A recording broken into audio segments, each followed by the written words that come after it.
আর এখনকার জেনারেশনের যে মেয়েদেরকে আপনারা মনে করছেন আপন, ভিতরে ওই ফেমিনিস্ট রেভলিউশনের ছোঁয়া আছে তাদের ভিতরে। তারা নিজেদেরকে পুরুষ মনে করে, তারা মনে করে যে আমাদের আর ওদের মাঝে কোনো পার্থক্য নাই। এই জিন্স এবং টি শার্ট জেনারেশনের কোনো মেয়েকে যদি বিয়ে করছেন, আমি লিখে দিতে পারবো আপনার জীবনটা জাহান্নাম হয়ে যাবে। এই ভুল করতে যায় না। আর যদি এমন কোন বোরখাওয়ালির সাথে অ্যাফেয়ার্স থাকে যার সাথে আপনি কফি খাচ্ছেন, বুঝবেন এই বোরখার নিচে প্রকৃত তাকওয়া নাই। যদি থাকতো তাহলে আপনার সাথে কফি খেতে আসতো না। একজন সচ্চরিত্র মেয়ে কোশ্চিন কালেও আপনার সাথে ফোনে কথা বলবে না, আপনার চ্যাটের উত্তর দিবে না। এবং এমনকি আপনি যখন ফোন নাম্বার এক্সচেঞ্জ করছেন, রাতের বেলা নক দিচ্ছেন, সে রিপ্লাই করবে না। কখনো একটা সত্যিকারের মুত্তাকি মেয়ে এটা করতে পারে না। সহজ সমাধানে চলে যান প্রিয় ভাই। আল্লাহকে সন্তুষ্ট করতে হবে এবং যৌবন আল্লাহর জন্য বিলিয়ে দিতে হবে। এই জন্য আপনাকে নামাজি হতে হবে, পড়াশোনা করতে হবে, হালাল রিজিক খেতে হবে। হালাল রিজিকের ব্যবস্থা করার পরে মেয়ে যদি পছন্দ হয়, কোনো মেয়েকে পছন্দ করেন, তার বাবাকে বিয়ের প্রস্তাব দেন, তার মাকে বিয়ের প্রস্তাব দেন। সাহসিকতার সাথে কাজ করেন, সাহসের সাথে যান, মেয়ের হাত চান। যদি মাশাআল্লাহ মেনে নেয় আলহামদুলিল্লাহ, যদি না মেনে নেয় আপনি জোর করেন না, আপনি ফিরে আসেন।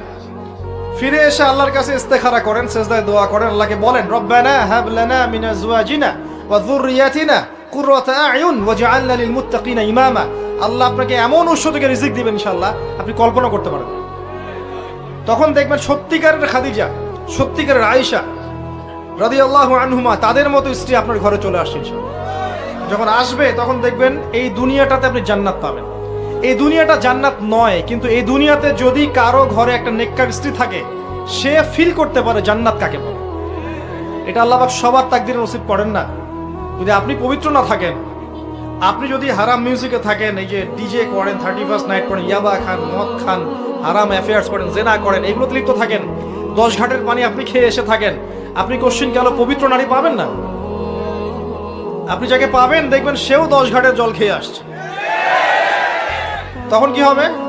তখন ফ্লাই করার আগেই, ল্যান্ড করার আগেই, টেক অফের পর ল্যান্ড, এর মধ্যে ডিভোর্স হয়ে গেছে। আল্লাহ পাক আপনাদেরকে বোঝার তৌফিক দান করুন। বাইনামা নাহনু ইনদা রাসূলিল্লাহি সাল্লাল্লাহু আলাইহি ওয়াসাল্লাম যাতা ইয়াউমিন, কোনো একদিন আমরা রাসূলুল্লাহ সাল্লাল্লাহু আলাইহি ওয়াসাল্লামের সাথে মসজিদে ঠিক এভাবেই বসেছিলাম। তার মানে মসজিদে এভাবে বসাটা সুন্নাহ।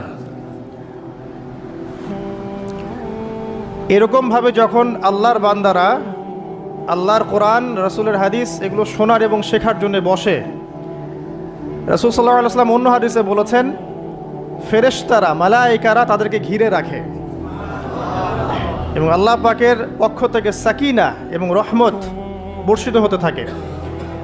শুধু তাই না, আল্লাহ রাব্বুল আলামিনের কাছে, আরশে আজিমের কাছাকাছি যে ফেরেশতারা আছেন, সম্মানিত ফেরেশতারা আছেন, তাদের সামনে আল্লাহ পাক এই বান্দাদেরকে নিয়ে গর্ব করতে থাকেন। কেন মালায়েকার সামনে গর্ব করতে থাকেন? কারণ মালায়েকা প্রথমে বলেছিল যে আমরা আপনার ইবাদত করি, তাসবিহ পাঠ করি, তাহলে কি জন্য আপনি এমন কাউকে সৃষ্টি করবেন পৃথিবীতে, মাইয়ুফসিদু ফিহা ওয়া ইয়াসফিকুদ দিমা, যে পৃথিবীতে এসে ফাসাদ সৃষ্টি করবে এবং রক্তপাত ঘটাবে। প্রকৃতপক্ষে মানুষ পৃথিবীতে এখন এই দুইটা কাজই বেশি করছে, ফাসাদ সৃষ্টি করা এবং রক্তপাত ঘটানো। কিন্তু এর বাইরেও আল্লাহর এমন কিছু বান্দা আছেন যারা ফাসাদ সৃষ্টি করে না, রক্তপাতও ঘটায় না, আল্লাহর আনুগত্য করে চলে। এই জন্যেই এই বান্দাদেরকে নিয়ে আল্লাহ পাক গর্ব করে থাকেন। এছাড়াও রাসূল সাল্লাল্লাহু আলাইহি ওয়াসাল্লাম বলেছেন যে যখন জুমার দিন আসে, এই জুমার দিনে যদি কোনো ব্যক্তি সকাল সকাল গোসল করে, আর্লি মর্নিং গোসল করে, গোসল করার পরে তার উত্তম পোশাকটা পরিধান করে, আর গোসলটা করে ফরজ গোসলের মতো, আতর, সুগন্ধি, খুশবু তার সামর্থ্য অনুযায়ী ব্যবহার করে, এরপরে পায়ে হেঁটে হেঁটে মসজিদে আসে, বাহনে চড়ে নয়, পায়ে হেঁটে হেঁটে। যদি আপনি অনেক দূরে থাকেন সেটা আলাদা কথা।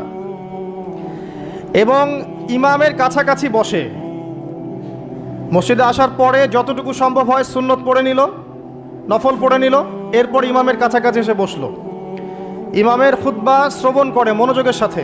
খুতবা শ্রবণ করার সময় কাউকে কষ্ট দেয় না। কাউকে কষ্ট দেয় না মানে হচ্ছে যে কেউ কথা বললে তাকে এতটুকু বলে না যে তুমি চুপ করো, কোনো কষ্ট দেয় না। ইমামের খুতবা শ্রবণ করে, নামাজ পড়ে ইমামের সাথে। এই ব্যক্তির আমল নামায় নবী সাল্লাল্লাহু আলাইহি ওয়াসাল্লাম বলছেন যে প্রত্যেক পদক্ষেপের বিনিময়ে 1 বছরের নফল নামাজ আর 1 বছরের নফল রোজার নেকি লেখা হয়। জুমার এই সমস্ত নেকি নষ্ট হয়ে যাবে যদি আমরা এখানে আদব রক্ষা করতে না পারি। ওমর রাদিয়াল্লাহু আনহু বলছেন, আমরা এভাবেই একদিন মসজিদে বসেছিলাম, হাত্তা তালা আলাইনা রাজুলুন, এমনকি আমাদের ভিতর দিয়ে একজন ব্যক্তি প্রবেশ করলো। একজন ব্যক্তি প্রবেশ করলো। আমি যে হাদিসটা বলছি এটা হচ্ছে হাদিসে জিবরিল, এবং মুফাসসিরিন মুহাদ্দিস উভয়েই তারা বলে থাকেন এই হাদিসটা হচ্ছে উম্মাহাতুল হাদিস, হাদিসের মা বা জননী। ইসলামের সব কিছু এখানে পাবেন ইনশাআল্লাহ আযজা ওয়া জাল। হাত্তা তালা আলাইনা রাজুলুন, এমনকি একজন ব্যক্তি প্রবেশ করলেন। শাদীদুল বায়াদি সিয়াব, তার কাপড়টা ছিল অত্যন্ত চকচকা, ধবধবে সাদা। ওয়া শাদীদুস সাওয়াদিশ শা'r, এবং তার চুলগুলো ছিল প্রচণ্ড কালো, কুচকুচে কালো, অনেকটা আমাদের এই ভাইয়ের মতো। তো এখান থেকে বুঝতে পারলাম যে টিপটাপ পরিপাটি থাকা, উত্তম পোশাক পরা, সুন্দর স্মার্ট থাকা ইসলামের সুন্নাহ। আর আমরা খেয়াল করলে দেখবেন সবচাইতে খারাপ কাপড়টা পরে মসজিদে আসে, আর সেই ব্যক্তি মসজিদে আসলেন সবচেয়ে সুন্দর কাপড়টা পরে, তার সামর্থ্য অনুযায়ী সবচেয়ে সেরাটা। কারণ আমরা এখানে আল্লাহর সাথে দেখা করতে এসেছি। আর স্মার্ট থাকার জন্য রাসূলুল্লাহ সাল্লাল্লাহু আলাইহি ওয়াসাল্লামের চেয়ে স্মার্ট কোনো সুন্নাহ নাই। তিনি ছিলেন এই পৃথিবীর সবচেয়ে বিচক্ষণ, প্রজ্ঞাবান, handsome, smart people, smart human being people না, তাই না? তার চেহারার চেয়ে সুন্দর চেহারা কারো আছে? তার চেহারার চেয়ে সুন্দর চেহারা, তার চোখের চেয়ে সুন্দর চোখ, তার চেয়ে সুন্দর করে কথা বলা, তার চেয়ে সুন্দর শারীরিক গঠন, তার চেয়ে সুন্দর গায়ের গন্ধ, তার চেয়ে সুন্দর করে হাঁটা, মানুষের সাথে মেশা, ইবাদত করা, আমল করা, আল্লাহর জন্যে সেজদা করা, কান্নাকাটি করা, যত কাজ নবী সাল্লাল্লাহু আলাইহি ওয়াসাল্লাম করতেন তার চেয়ে সুন্দর করে কেউ করতে পারবে? তো আজকের যুব সমাজ নবী সাল্লাল্লাহু আলাইহি ওয়াসাল্লামের আদর্শ বাদ দিয়ে অন্যান্য পশ্চিমা আদর্শ গ্রহণ করেছে, অথচ তারা বুঝতে পারে নাই সবচাইতে স্মার্ট পিপল হচ্ছেন, হিউম্যান বিং হচ্ছেন on the face of the earth রাসূলুল্লাহ সাল্লাল্লাহু আলাইহি ওয়াসাল্লাম। তো আমরা সবাই তার সুন্নাহ ফলো করতে পারি না? এই ব্যক্তি যখন মসজিদে আসলেন তার গায়ে ধবধবা সাদা পোশাক ছিল, আর সাদা পোশাক পরা নবী সাল্লাল্লাহু আলাইহি ওয়াসাল্লামের সুন্নাহ, তিনি এটা পছন্দ করতেন। চুল ছিল কালো, লা ইউরা আলাইহি আসারুস সাফার, তাকে দেখে মনে হচ্ছিল না যে সে সফর করে এসেছে, মানে কোনো ক্লান্তি নাই তার মধ্যে। আমরা মসজিদে আসলে ক্লান্ত হয়ে যাই, সমস্ত কাজকর্ম শেষ করে ক্লান্ত হয়ে মসজিদে আসি। আর তাদের সুন্নাহ ছিল তারা মসজিদে আসলে প্রাণ ফিরে পেতেন, আর আমরা মসজিদে আসলে ঘুমাই। এই যে আমি খুতবা দিচ্ছি, দেখবেন অনেকে ঘুমাবে। একটা আমল বলে দেই, যদি জুমার দিনে মসজিদে এসে ঘুম ঘুম লাগে তাহলে জায়গা চেঞ্জ করবেন, আপনি সরে যাবেন আরেক জায়গায়, আরেক ভাইকে ওই জায়গা দিবেন, দেখবেন ঘুম চলে যাবে ইনশাআল্লাহ। আর একটা দোয়া পড়বেন, আউযু বিকালিমাতিল্লাহি তাম্মাতি মিন শাররি মা খালাক, এই দোয়াটা পড়বেন, আউযু বিকালিমাতিল্লাহি তাম্মাতি মিন শাররি মা খালাক। লা ইউরা আলাইহি আসারুস সাফার, তাকে দেখে মনে হচ্ছিল না সে সফর করে এসেছে। ওয়ালা ইয়ারিফুহু মিন্না আহাদ, এবং তাকে আমাদের এই মদিনার কেউই চিনে না, আননোন একটা ফেস, অপরিচিত মানুষ, মনে হচ্ছে আকাশ থেকে টুক করে পড়েছে। এই কথাগুলো কে বলছেন? ওমর রাদিয়াল্লাহু তাআলা। ওমর রাদিয়াল্লাহু আনহু খুবই বিচক্ষণ সাহাবী এবং খুবই দূরদর্শিতা সম্পন্ন, সূক্ষ্মদর্শী। এবার সেই ব্যক্তি হাত্তা জালাসা মা'আন নবী সাল্লাল্লাহু আলাইহি ওয়াসাল্লাম, এমনকি সে এসে নবী সাল্লাল্লাহু আলাইহি ওয়াসাল্লামের সাথে বসে পড়লো। কিভাবে বসলো? ফাআসনাদা রুকবাতাইহি ইলা রুকবাতাইহি, তার এই যে দুই হাঁটু তাশাহুদের সময় আমরা যেমন করে বসি এইভাবে হাঁটুর সাথে হাঁটু লাগিয়ে বসলেন। ওয়াদআ কাফাইহি আলা ফাখিজাইহি, এবং তার দুই হাত এটা নবী সাল্লাল্লাহু আলাইহি ওয়াসাল্লামের রান উরু এর উপরে রাখলেন। চিন্তা করেন, দৃশ্যটা চিন্তা করেন। তো এই ব্যক্তি কিছু জানতে এসেছে। তো টিচারের কাছে ওস্তাদের কাছে এই যে শিক্ষার্থী যাচ্ছেন, তালেবে ইলম ওস্তাদের কাছে যাচ্ছেন, আদবটা খেয়াল করেছেন? ওই জায়গায় আমাদের জেনারেশনে কেউ থাকলে কি বলতো বলেন তো? হুজুর একটু তাকান দিকে, এটাই বলতো। মুসাফা করে হুজুর একটু দোয়া করে নেওয়ার জন্য, একটু তাকান হুজুর, একটা ছবি নিব খালি। এই ব্যক্তি এই কাজ করলো না।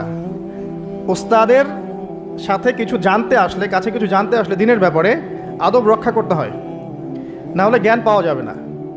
আর জ্ঞান পেলেও দেখবেন সেটার উপর আমল করার সৌভাগ্য হচ্ছে না, জ্ঞান ভুলে যাবে না। খুব সেন্সিটিভ বিষয়গুলা। আবু হানিফা রাহিমাহুল্লাহ যখন তার এই যে মজলিস বসাতেন, তখন বাছাই করে করে বসাতেন যে কাকে জ্ঞান বিতরণ করলে আমার কল্যাণ আছে। একটা হাদিস আছে, ফয়জুল কালাম বইয়ের মধ্যে পাবেন, যে আব্দুল্লাহ ইবনে মাসউদ রাদিয়াল্লাহু আনহু তিনি বর্ণনা করেছেন যে যদি আলেম ওলামায়ে কেরাম যদি সঠিক পাত্রে জ্ঞান বিতরণ করতেন, তাহলে ওলামায়ে কেরাম হতেন পৃথিবীর বুকে সবচেয়ে সম্মানিত এবং তারা নেতৃত্ব দিতেন। কিন্তু তারা ভুল পাত্রে জ্ঞান বিতরণ করেছে, দুনিয়াদারদের কাছে জ্ঞান বিতরণ করেছে। এই জন্য আল্লাহ পাক এই জমিনবাসীর কাছে তাদের মর্যাদা কমিয়ে দিয়েছে। তো সঠিক পাত্রে জ্ঞান বিতরণ, এই জন্য ওস্তাদের সাথে ছাত্রের যে আদব এটা রক্ষা করতে হবে, না হলে জ্ঞান অর্জন করা যায় না এবং জ্ঞান কাজেও আসবে না। এবার এই ব্যক্তি জিজ্ঞাসা করছেন, ফাকাল ইয়া মুহাম্মদ, হে মুহাম্মদ সাল্লাল্লাহু আলাইহি ওয়াসাল্লাম, আখবিরনি আনিল ইসলাম, আমাকে ইসলাম সম্পর্কে বলুন। নবী সাল্লাল্লাহু আলাইহি ওয়াসাল্লাম বলছেন, আল ইসলাম, ইসলাম হচ্ছে আন তাশহাদা আল্লা ইলাহা ইল্লাল্লাহ, তুমি সাক্ষ্য দিবে যে আল্লাহ ছাড়া কোনো ইলাহ নেই, ওয়া আন্না মুহাম্মাদান রাসূলুল্লাহ, মুহাম্মদ সাল্লাল্লাহু আলাইহি ওয়াসাল্লাম আল্লাহর রাসূল। কোনো বর্ণনায় এসেছে আল্লাহর বান্দা এবং রাসূল। তারপরে ওয়া আন তুকিমাস সালাহ, এবং তুমি সালাত কায়েম করবে, ওয়া আন তুতিয়াজ যাকাত, এবং যাকাত প্রদান করবে, ওয়া তাসুমা রমাদান, রমাদান মাসে সাওম পালন করবে, ওয়া তাহুজ্জাল বাইত ইন ইসতাতা'তা ইলাইহি সাবিলা, যদি সামর্থ্য হয় তাহলে আল্লাহর পথে হজ করবে। এই পাঁচটা হচ্ছে ইসলামের পিলার। আল্লাহ পাক সূরা আলে ইমরানে বলেছেন না, ইন্না দ্বীনা ইনদাল্লাহিল ইসলাম, আল্লাহর কাছে একমাত্র জীবন ব্যবস্থা গ্রহণীয় সেটা কি? ইসলাম। কবরে গেলে প্রশ্ন হবে মা দীনুক, দীনিয়াল ইসলাম। তো মাল ইসলাম, ইসলাম কি? এইটা হচ্ছে ইসলাম, ইসলামের সংজ্ঞা। পাঁচটা পিলার, এটা হচ্ছে ইসলাম। এটাকে স্বীকার করে নিলে একজন ব্যক্তি মুসলিম হয়, ঈমান নিয়ে আসলে মুমিন হয়, তাকওয়া অবলম্বন করলে মুত্তাকি হয়, আর হৃদয়ের মধ্যে কলবে ইহসান চলে আসলে মুহসিন হয়ে যায়। এটা সবচেয়ে বড় স্টেজ। তো এবার এই ব্যক্তি বলছেন সাদাত, আপনি সত্য বলেছেন। উমর রাদিয়াল্লাহু আনহু বলছেন ফাআজিবনা লাহু, আমরা অবাক হয়ে গেলাম। ইয়াসআলুহু ওয়া ইউসাদ্দিকুহু, এই ব্যক্তি নিজেই প্রশ্ন করলো, নিজে আবার সত্যায়ন করলো। এটা কি হয় কখনো? কেউ যখন জানতে আসে কিছু টিচারের কাছে, সে কি সত্যায়ন করতে পারবে আপনার কথা ঠিক আছে এটা বলতে পারবে? তার মানে সে আগে থেকে উত্তর জানতো। তো উমর রাদিয়াল্লাহু আনহু কিন্তু এখন খুব কনসিয়াস এই ব্যক্তি কে আসলে। এইটুকু আমরা একটু আলোচনা করে নেই। নবী সাল্লাল্লাহু আলাইহি ওয়াসাল্লাম এখানে বলেছেন ইসলাম মানে হচ্ছে সাক্ষ্য দেয়া লা ইলাহা ইল্লাল্লাহ এবং মুহাম্মাদুর রাসূলুল্লাহ। এই তো এর মানে হচ্ছে, খুব সংক্ষিপ্ত আকারে বলছি, খুতবায় অনেক বড় বলার সময় থাকে না। এর মানে হচ্ছে আমাকে তাওহীদের উপর থাকতে হবে এবং শিরিক থেকে দূরে থাকতে হবে। আর মুহাম্মাদুর রাসূলুল্লাহ মানে হচ্ছে আপনাকে সুন্নাহর উপর থাকতে হবে, বেদাত থেকে দূরে থাকতে হবে। আবার বলছি, লা ইলাহা ইল্লাল্লাহ সাক্ষ্য দেওয়ার মানে হচ্ছে তাওহীদের উপর থাকতে হবে, শিরক থেকে দূরে থাকতে হবে। আর মুহাম্মাদুর রাসূলুল্লাহ এই সাক্ষ্য দেওয়ার অর্থ হচ্ছে আমাকে নবীর সুন্নাহর উপর থাকতে হবে, বেদাত থেকে দূরে থাকতে হবে। তাওহীদ আপনারা জানেন, তাওহীদে রুবুবিয়্যাহ, তাওহীদে উলুহিয়্যাহ, একটা কি তাওহীদে আসমা ও সিফাত, মানে একমাত্র আল্লাহকেই সৃষ্টিকর্তা, পালনকর্তা, রিজিক দাতা, জীবন মৃত্যুর মালিক, বিধান দাতা, সন্তান দাতা, হায়াত মৌতের মালিক, সব কিছু কোথা থেকে হয়? আল্লাহ থেকে। এই কনসেপ্টের নাম হচ্ছে লা ইলাহা ইল্লাল্লাহ। আর যদি কেউ আল্লাহর সাথে শিরক করে, মানে কেউ মনে করে আল্লাহ ছাড়া কোনো সৃষ্টিকর্তা আছেন, বা আল্লাহ নাই, বা আল্লাহ আছেন আরও কেউ আছে, অথবা কেউ যদি আল্লাহ ছাড়া অন্য কারোর জন্য সেজদা করে, অন্য কারো কাছে দোয়া করে, অন্য কারো কাছে সন্তান চায়, অন্য কোথাও নজর করে, অন্য কোথাও মানত করে, আল্লাহ ছাড়া অন্য কারো নামে কসম করে, ঠিক আছে, তাকদীরকে অস্বীকার করে, দুনিয়ার জন্যে দিনের জ্ঞান অর্জন করে, ঠিক আছে, তারপর আল্লাহ ছাড়া অন্য কারো কাছে সন্তান চায়, এরকম অনেক বিষয় আছে। এই কাজগুলোতে কেউ যদি লিপ্ত হয় তাহলে সে কি করবে? শিরক করবে। তো এই হলো সংক্ষিপ্ত আকারে বললাম আপনার তাওহীদ, এর উপর থাকতে হবে লা ইলাহা ইল্লাল্লাহ, তখন শিরক করা যাবে না। তাওহীদে থাকলে জান্নাত, আর শিরকে থাকলে বিনা হিসাবে জাহান্নাম। কারণ নবী আল্লাহ রাব্বুল আলামিন সূরা নিসার মধ্যে বলেছেন, ইন্নাল্লাহা লা ইয়াগফিরু আন ইউশরাকা বিহি, আল্লাহ পাক শিরক করার গুনাহ মাফ করেন না, ওয়া ইয়াগফিরু মা দুনা যালিকা লিমান ইয়াশা, এছাড়া অন্য যে কোনো গুনাহ আল্লাহ পাক যাকে ইচ্ছা মাফ করে দিবেন। কিন্তু শিরক করার পরে বিনা তওবায় যদি মারা যায়, এই গুনাহ মাফ হবে না। এই জন্য শিরক থেকে সর্বোচ্চ সতর্ক থাকতে হবে। আরেকটা বিষয় কি, মুহাম্মাদুর রাসূলুল্লাহ, যখন মুহাম্মাদুর রাসূলুল্লাহ বলেছি, তার মানে আমার নিজের ইচ্ছায় ইসলামের মধ্যে কোনো আমল করার ইখতিয়ার নাই। আমি চাইলেই নামাজ পড়তে পারবো না, চাইলেই রোজা রাখতে পারবো না, চাইলেই হজ করতে পারবো না, যাকাত দিতে পারবো না, আমি কিছুই করতে পারবো না ইসলামের মধ্যে। যেটাই করব সেটা রাসূল সাল্লাল্লাহু আলাইহি ওয়াসাল্লাম, সাহাবায়ে কেরাম তাদের থেকে প্রমাণিত থাকতে হবে। মানে আমি এই জুমার নামাজ 3 রাকাত পড়তে পারবো না, পারবো? যদি বলি নামাজ তো খুব ভালো কাজ, 2-এর জায়গায় 3 পড়লে সমস্যা কি? নামাজ বাতিল হয়ে যাবে। কারণ নবী সাল্লাল্লাহু আলাইহি ওয়াসাল্লাম 2 রাকাত পড়েছেন, আপনাকে 2 রাকাতই পড়তে হবে। আবার যদি বলি 1 রাকাত পড়বো, হবে? মুহাম্মাদুর রাসূলুল্লাহ মানে প্রতিটা আমল নবী সাল্লাল্লাহু আলাইহি ওয়াসাল্লাম যেভাবে করেছেন সেইভাবে করা। তার কথার সাথে তার কাজের সাথে যদি কারো কথা কাজ মিলে যায়, সেটা গ্রহণ করতে কোনো সমস্যা নাই। কিন্তু তার কথার সাথে তার কাজের সাথে যার কথাই মিলবে না, সেটা গ্রহণ না করাই আপনার উপর ওয়াজিব। এক কথায় আমাদের ইবাদত বন্দেগী করার, দিনের পথে চলার একমাত্র আদর্শ মানদণ্ডকে মুহাম্মদ সাল্লাল্লাহু আলাইহি ওয়াসাল্লাম, এটাই হচ্ছে মুহাম্মাদুর রাসূলুল্লাহ। এরপরে বলেছেন ওয়া আন তুকিমাস সালাহ, সালাত কায়েম করতে। সালাত কায়েম মানে খুব শর্টকাটে বলছি, আল্লাহ যেন সবাইকে তৌফিক দেন, আমাকে সহ আপনাদের সবাইকে 5 ওয়াক্ত সালাত জামাতে পড়ার চেষ্টা করতে হবে। যদি মিস হয়ে যায়, যখন ঘুম থেকে উঠবেন পড়ে নেবেন, সফরে আছেন জমা করে নেন, কসর করে নেন, বা আপনি ভুলে গেছেন, যখনই মনে পড়বে তখনই পড়তে হবে, পড়তেই হবে। বা অ্যাটলিস্ট আপনি কোনো কারণে আসতেই পারছেন না, কোনো সমস্যা আছে, বাসায় অ্যাটলিস্ট জামাত করে পড়ে নেন, নামাজ মিস দেওয়া যাবে না। আমাদের দেশে মুসলিমদেরকে নিয়ে বড় বড় কথা বলার সময় না এটা এখন, কারণ আমাদের দেশে মুসলিমদের মধ্যে 90% নামাজ পড়ে না। 5 ওয়াক্ত নামাজ জামাতে পড়ে না 90% মুসলিম। অতএব বেনামাজি মুসলিমদেরকে নিয়ে আপনি খেলাফত কায়েম করবেন নাকি? তো বেসিক কাজগুলো আগে বেশি ইম্পর্টেন্ট। এছাড়া একটা বিষয় আছে, নামাজ সঠিক ওয়াক্তে পড়া। অনেক সময় দেখা যায় ওয়াক্ত চলেই যাচ্ছে, নামাজের কোনো হুঁশ নাই। আল্লাহ পাক হেফাজত করুন আমাদেরকে, সঠিক ওয়াক্তে নামাজ পড়া এবং রাসূলুল্লাহ সাল্লাল্লাহু আলাইহি ওয়াসাল্লামের সুন্নাহ মতো নামাজ পড়া। এই 3G 4G নামাজ চলবে না। 5 মিনিটে 4 রাকাত নামাজ শেষ,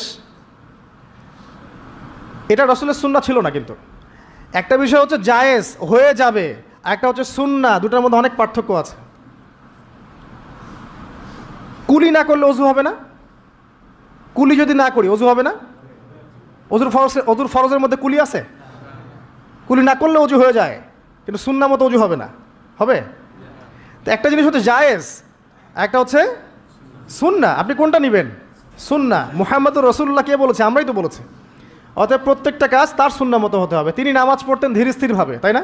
তাড়াহুড়া করে, ধীর স্থিরভাবে, সূরা কেরাত ঠিক মতো করে, রুকু সেজদা সুন্দর মতো করে, খুশু হুজুর সাথে, বিনয়ের সাথে, এইভাবে সালাত পড়ার পরেই দেখবেন এই জাতি সফলতা অর্জন করছে, তার আগে হবে না।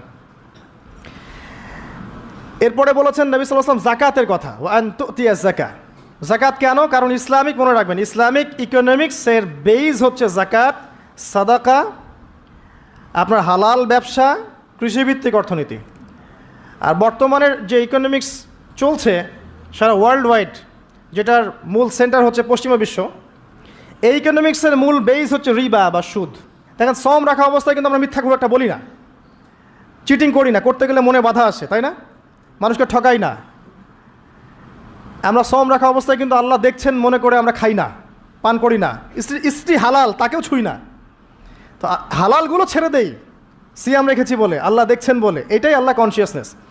এটা যদি সিয়ামের মাধ্যমে অর্জন করা যায় তাহলে আমাদের টোটাল লাইফ থেকে গোনা দেখবেন ইনশাআল্লাহ আস্তে আস্তে কমে গেছে। এটা উদ্দেশ্য আর কি। একটা আল্লাহ রাসূল সাল্লাল্লাহু আলাইহি ওয়াসাল্লাম বলেছেন, ওয়া তাহুজ্জাল বাইত ইন ইসতাতা ইলাইহি সাবিলা, সামর্থ্য হলে কি করতে হবে? বাইতুল্লাহ হজ করবেন। আল হজ টাইটেলের জন্য করবেন? ভোট পাওয়ার জন্য করবেন? মানুষ ভালো বলবে এই জন্য করবেন? হাজী সাহেব বলবে এই জন্য করবেন? হজের উদ্দেশ্য কি? হজের উদ্দেশ্য হচ্ছে ইব্রাহিমী একত্ববাদ শিখে আসা।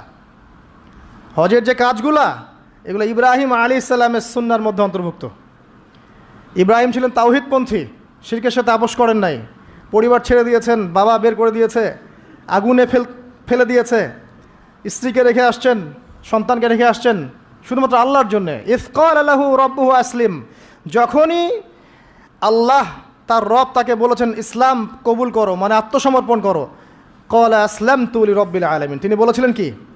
আমি আল্লাহর কাছে আত্মসমর্পণ করছি। এই যে ইসলাম, আত্মসমর্পণ, এটা হচ্ছে ইব্রাহিম আলাইহিস সালামের কাছে শিখতে হবে। এটা শিখতে হজ করতে যেতে হবে।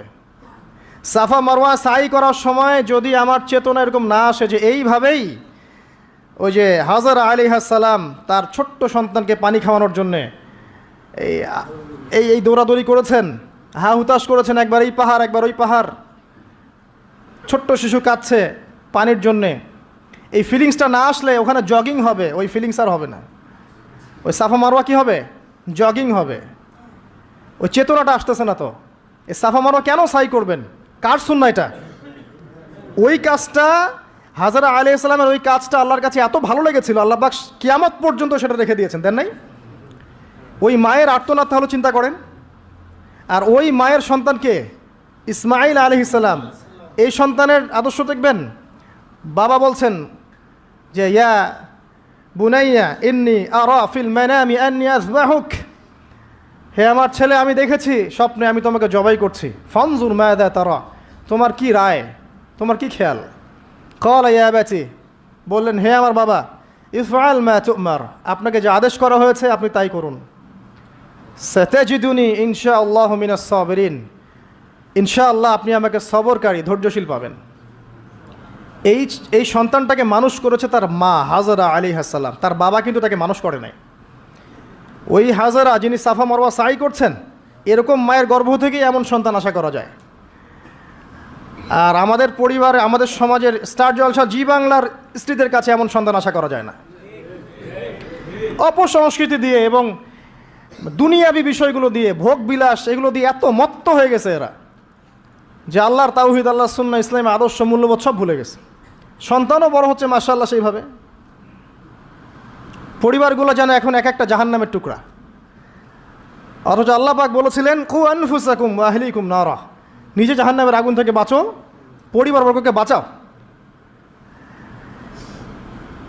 অনেক বড় বড় মানে রিনাউন্ড ফ্যামিলিগুলো, ইসলামিক ফ্যামিলিগুলো ভিতরে ভিতরে দেখা যাবে ফিতনা দিয়ে ভর্তি।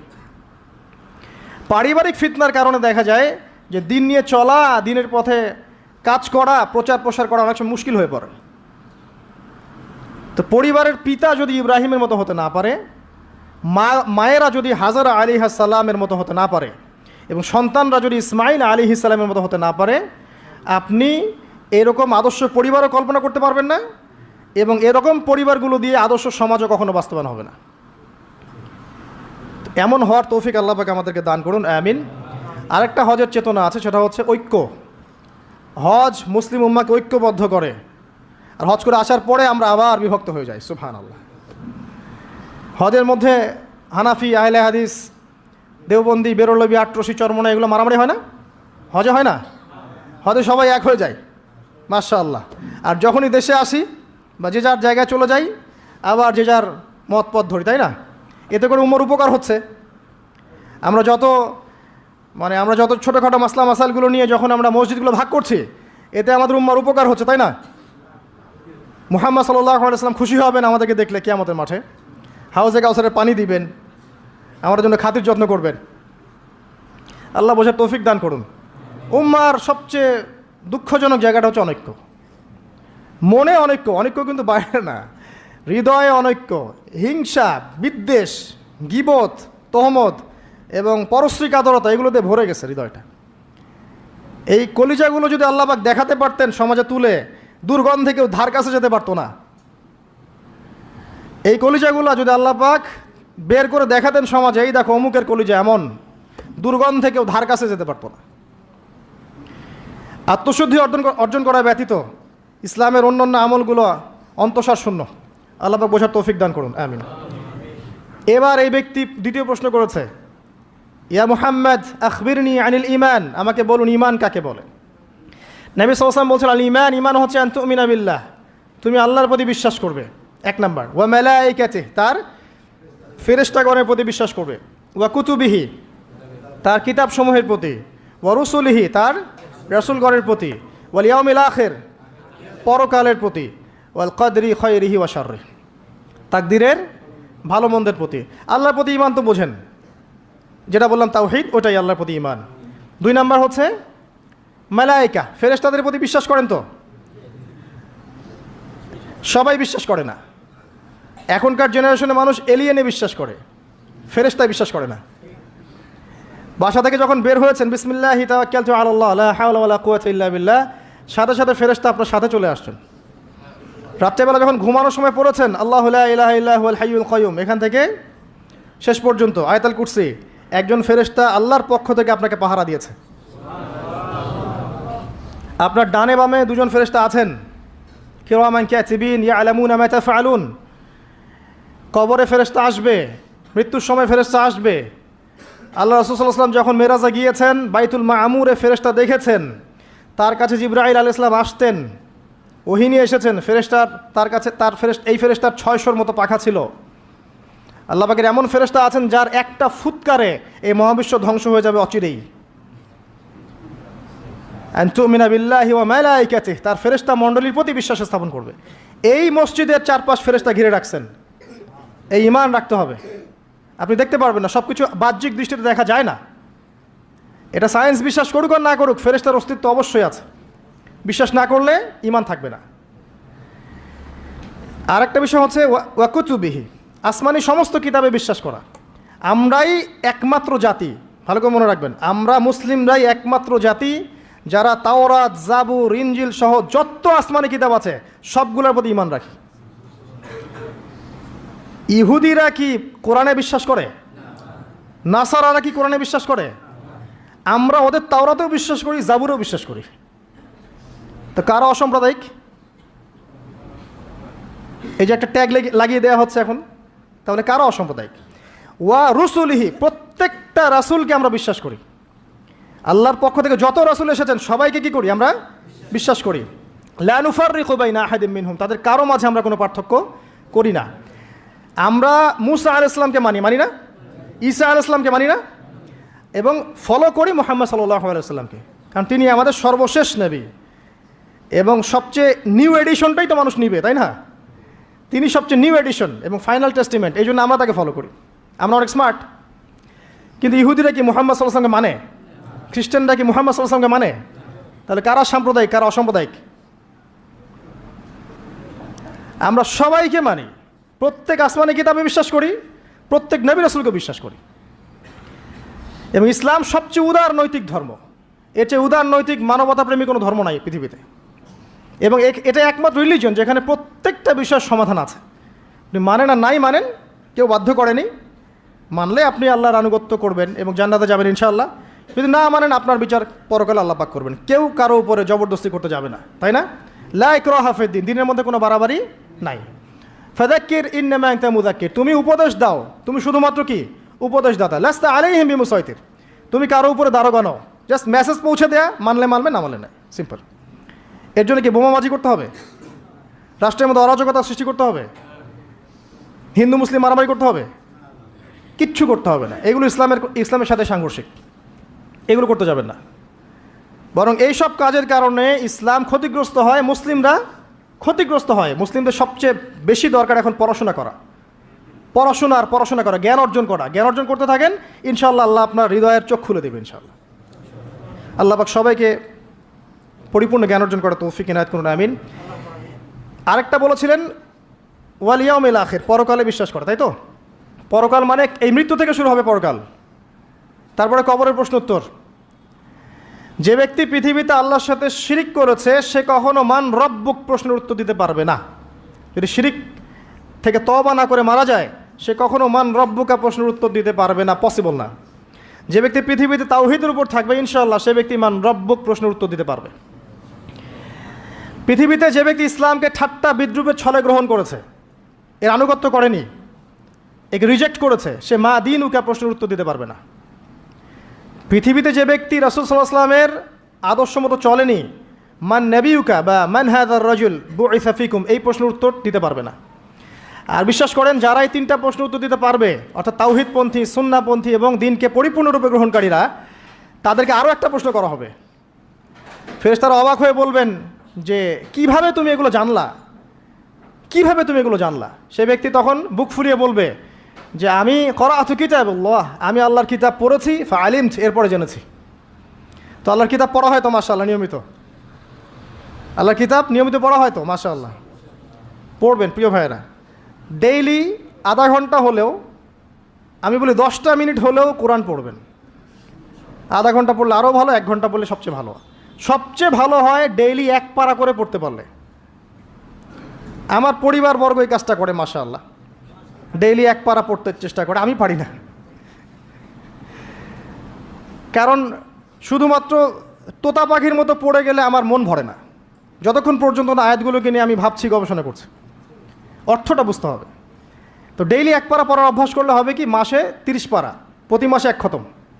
দেখবেন আপনার জীবনে বরকত আসতেছে, আপনার হায়াতে বরকত হচ্ছে, রিজিকে বরকত হচ্ছে, মনে একটা শান্তি থাকবে। আর কোরআন যে যত বেশি তেলাওয়াত করে মানসিক চাপ নেওয়ার ক্ষমতা তার তত বেশি থাকে। এটা আপনি প্রমাণিত, পরীক্ষা করে দেখেছি আমি। 3 দিন 7 দিন কোরআন থেকে দূরে থাকলে মানসিক চাপ নিতে পারি না, কিন্তু কোরআনের অ্যাটাচমেন্টে থাকলে, সংস্পর্শে থাকলে দেখবেন আপনি মানসিক চাপ নিতে পারতেছেন, কারণ এটা আল্লাহর পক্ষ থেকে নাজিল করা অভ্রান্ত সত্যের উৎস। এই হলো পরকাল, প্রশ্নের উত্তর। তারপরে পুনরুত্থান, যেখানে 50,000 বছর দাঁড়িয়ে থাকতে হবে। মানুষ অতিষ্ঠ হয়ে যাবে যে বিচার কেন শুরু হচ্ছে না। একবার আদম আলাইহিস সালামের কাছে, একবার নূহ, একবার মুসা, একবার ঈসা, সবার কাছে মানুষ ছুটতে থাকবে বিচারটা শুরু হোক, অ্যাটলিস্ট জান্নাত জাহান্নাম পরে দেখা যাবে, আগে শুরুটা হোক। দাঁড়ায় থাকতে থাকতে আমরা শেষ। এই যে ঘাম দিয়ে কারো টাকনু, কারো হাঁটু, কারো বুক, কারো গলা চিন্তা করা যায়? দেখবেন খেয়াল করে, নামাজ যদি 10-এর জায়গায় 15 মিনিট হয়, অস্থির মুসল্লি থাকতে পারে না। আর এই যুগের মানুষটা বেশি অস্থির, বিকজ অফ এই টেকনোলজিক্যাল রেভলিউশন। এগুলো আমাদেরকে খুব ফাস্ট সব কিছু পাওয়ার একটা তাড়না সৃষ্টি করে, সব দ্রুত পেতে হবে, দ্রুত পেতে হবে। এই জন্য স্থির না, তারা অস্থির। তো ওই অস্থির মানুষকে আল্লাহ পাক কিয়ামতের মাঠে দাঁড় করে রাখবেন 50,000 বছর। সূরা মাআরিজ পড়ে দেখেন। এরপরে আমাদের নবী সাল্লাল্লাহু আলাইহি ওয়াসাল্লামের কাছে আসবেন যখন মানুষেরা, তিনি তখন একমাত্র ব্যক্তি তিনি, যিনি উঠে সেজদায় পড়ে যাবেন আল্লাহর কাছে। আল্লাহ বলবেন তোমার যা ইচ্ছা তুমি চাও, কবুল করা হবে। এই ব্যক্তির আদর্শ আমরা এখনো মানতে পারি নাই। এই ব্যক্তির স্টাইলে দাড়ি রাখলে আমাদের লজ্জা লাগে, এই ব্যক্তির স্টাইলে চুল রাখলে, জুব্বা পরলে বা তাকওয়ামূলক পোশাক পরলে, সুন্নাহসম্মতভাবে চললে আমাদের লজ্জা লাগে, মনে হয় আমরা আনসোশ্যাল হয়ে গেছি, ব্যাকডেটেড হয়ে গেছি, পিছায় পড়ছি। এই ব্যক্তি সুপারিশ করবেন, তিনি পড়েই থাকবেন সেখানে যতক্ষণ পর্যন্ত আল্লাহ পাক তার দোয়া কবুল করেন। এটা একটা। আরেকটা হচ্ছে যখন কবিরা গুনাহগার ব্যক্তিদেরকে জাহান্নামের জন্য আযাবের ফয়সালা হয়ে যাবে, আমাদের নবী সাল্লাল্লাহু আলাইহি ওয়াসাল্লাম সুপারিশ করে এই উম্মতের কবিরা গুনাহগার ব্যক্তিদেরকে জান্নাতে নিয়ে যাবেন ইনশাআল্লাহ। এই ব্যক্তিকে গালি দেয়া হয়, এই ব্যক্তিকে তার চরিত্র নিয়ে কথা বলা হয়, এই ব্যক্তিকে নিয়ে কত কিছু করা হয়। আল্লাহ পাক তাদেরকে হেদায়েত নসিব করুন। অথচ এই ব্যক্তি মুহাম্মদ সাল্লাল্লাহু আলাইহি ওয়াসাল্লাম বলেছেন, কাশ আমি যদি আমার ভাইদেরকে দেখতে পেতাম। সাহাবীরা বলতেন, ইয়া রাসূলুল্লাহ আমরা কি আপনার ভাই নই?